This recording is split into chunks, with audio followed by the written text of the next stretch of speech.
King Solomon once said, "Anxiety in the heart of man should be brought low." What does brought low mean?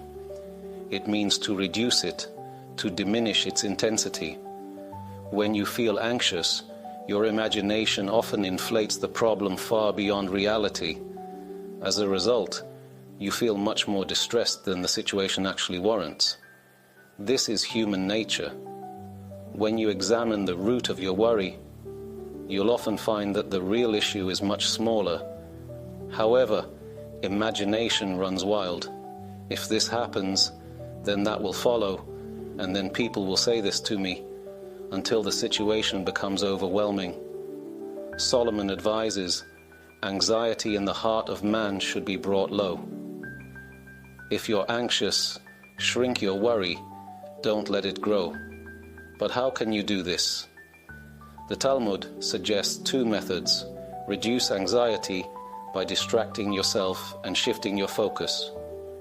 Reduce anxiety by sharing your concerns with someone else. Both approaches are valid and effective. When facing a problem, you must do your best to address it.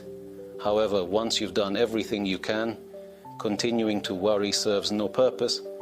For example, if someone undergoes medical tests to rule out a serious condition, they may feel anxious while waiting for the results.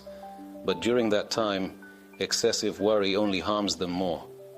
Talking to someone you trust can help release tension. If that's not possible, writing can be a great alternative. For instance, writing a letter to someone you're angry with and then tearing it up can bring relief.